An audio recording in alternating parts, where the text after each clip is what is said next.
Hey guys, it's Natty Viking here, and today I'll be going over my super minimal 2-day plan.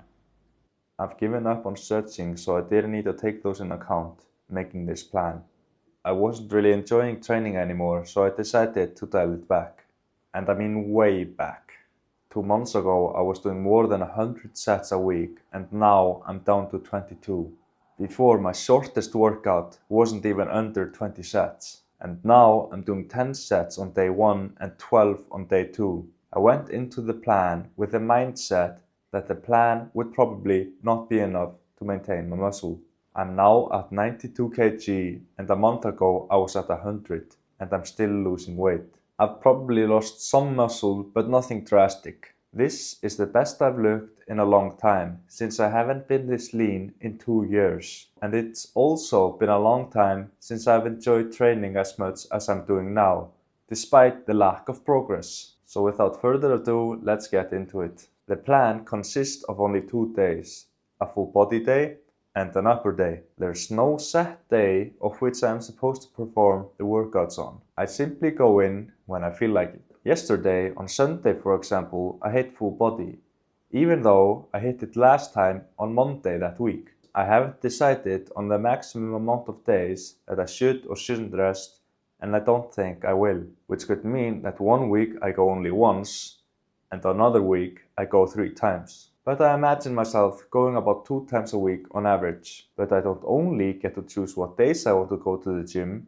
There are only 2 mandatory exercises in the whole program, and each day I just choose what exercises I want to do for the body parts worked in that session. Let's dive into the full body day. I start off with 1 round of kettlebell TBLs raises supersetted with RDLs. Of all the tib exercises, I find kettlebell tib raises the most enjoyable. It's also a very good tib exercise. It's lengthened biased, and you get a very good stretch on the tips. To be honest, training tips kind of sucks, but I don't want to stop training them, as having strong tips really helps with knee pain, which is something that I deal with. The RDL is such a stimulating hamstring movement that it isn't even funny. I can't recommend enough to have some hip hinge in your plan that targets your hamstrings. And I don't believe hamstring curls alone are enough for your hamstrings. Bald Omni-Man has talked about hamstring curls and RDLs working extremely well together, and I think that's true. It's like they work on each other's weaknesses, and if you're only doing hamstring curls, you're missing out. And if I only had to choose one exercise for my hamstrings in my program, I'd choose a hip hinge over a leg curl. Lengthened biased movements often work the shortened position better than shortened position movements work the lengthened position. Choosing a lengthened biased movement makes sure that everything is worked more evenly. I also chose RDLs because they maintain flexibility better than something like a lying leg curl. I'm currently progressing on the RDL and really enjoying it, but I might swap it out in the future for 2 sets of lying leg curls. Next up is 1 round of single leg kettlebell tib raises again, supersetted with Zercher deadlifts. It took me 6 months to work my way up from the 5 kilo Jefferson curls to the 60 kilo ones, and I don't want to lose the ability to strain in that way. I quit Jefferson curls because once I started stretching, I got some pain in the back of my knee doing them. I wasn't bothered to lower the weight on them and build myself back up slowly, so I just quit doing them. I swapped them out with Zercher deadlifts because they don't put as much pressure on the back of your knee, but still load your spine under flexion. But I might swap back to Jefferson curls someday in the future. After that, I do 2 rounds of a giant set, which consists of some pull-apart, ab, and calf exercises. Currently, I'm doing chest expander pull-aparts, because the resistance curve is more even on them compared to doing pull-aparts with a band, which makes it more fun. It's also more progressively overloadable, and with these super springs I bought, I'm not maxing it out anytime soon. For calves, I'm doing donkey calf raises on the Smith machine, which I'm progressing very rapidly at. I hope some of it is because of muscle growth, but it could just be that I'm getting more efficient at the new movement. Because of the stretch you get doing them, it has the potential of being the RDL of calf exercises. But I haven't been doing it for long enough to fully put my money on that claim. For abs, I'm doing this leg raise variation which I'm also gaining strength rapidly at. But I think it's more because of hip flexor newbie gains than it being some revolutionary ab exercise.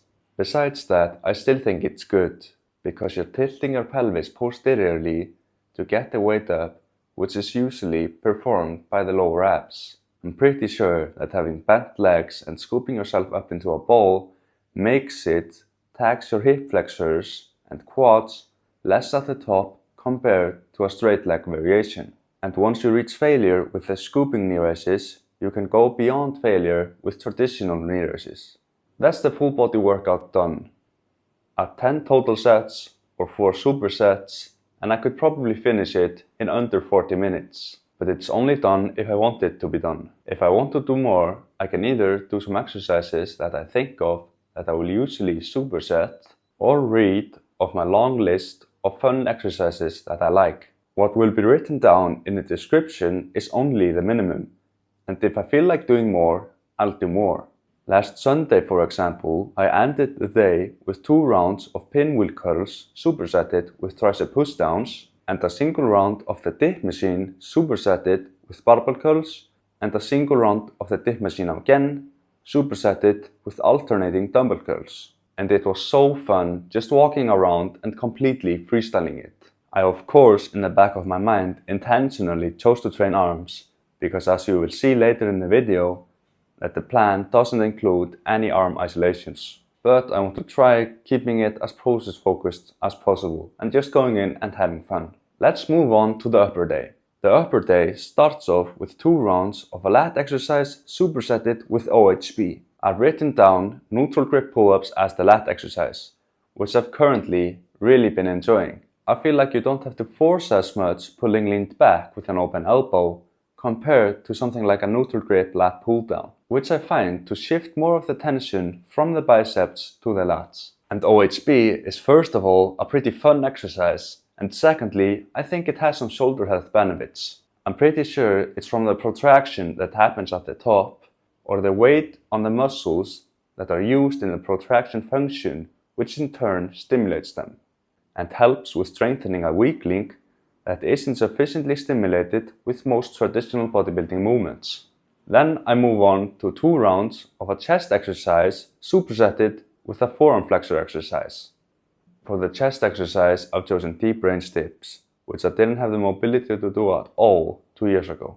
But from practicing it, gained the ability and mobility to do them, which I don't want to lose, which is why I keep them in my plan. It's also a pretty good chest exercise because of the stretch on the chest at the bottom, which makes it more of a limiting factor in the exercise. I'm not really bothered to do high rep forearm work, which I need to do so I don't get pain doing wrist flexion isolations like the cable wrist curl. So for the forearm flexors, I do fat grip pull-ups, which I get an okay stimulus from with low reps. And then I end the day off with 2 rounds of some scapula pull-ups and some wrist extension exercise. Scapula pull-ups and OHB are pretty much the only mandatory exercises in my plan. Scapula pull-ups stretch a bunch of muscles that are really tight in most people, and strengthen some small muscles that aren't stimulated well by most traditional exercises. For the wrist extensors, I like to do dumbbell wrist curls, which are less restrictive than its barbell, easy bar and cable counterparts. Unless you do some single arm cable version, which I'm not really bothered to do. Many lifters develop an imbalance between the wrist flexors and extensors, which can lead to wrist and elbow pain if not corrected. It cured my wrist pain and my friends 2 years ago. And although I currently have wrist pain, I got it from training forearms every day and doing loads of volume for the rest of my body, which is something I think not even BPC 157 could have fixed. If I don't want to do any more lifting, I could end the workout here at 12 total sets or 6 supersets. I've really been enjoying this plan and I'm going to try out some Brazilian Jiu-Jitsu with it. As I like going pretty hard in BJJ, which takes a lot of energy, I'm pretty sure I'll just stick to the minimum plan as written, not doing some extra stuff at the end of my workouts. The intense grappling should also provide some muscle growth stimulus, as you can be put in positions where you're essentially doing a 1 rep max for a body part to get out. A single arm 1 rep max bicep curl to prevent an arm bar, for example. The weight loss doesn't seem to be slowing down. I've heard that showing off your shreds is a really good way to gain subscribers on YouTube, so that's kind of cool. But the weight loss is still just from not wanting to eat because I enjoy it, and I don't want it to turn into not wanting to eat to stay a shredded cunt. I hope you learned something useful from the video, whether to further optimize your hardcore bodybuilding plan or to make it more enjoyable. If you did, consider subscribing for more bodybuilding wisdom. Thank you for watching to the very end, and I hope I'll see you in the next one. Peace.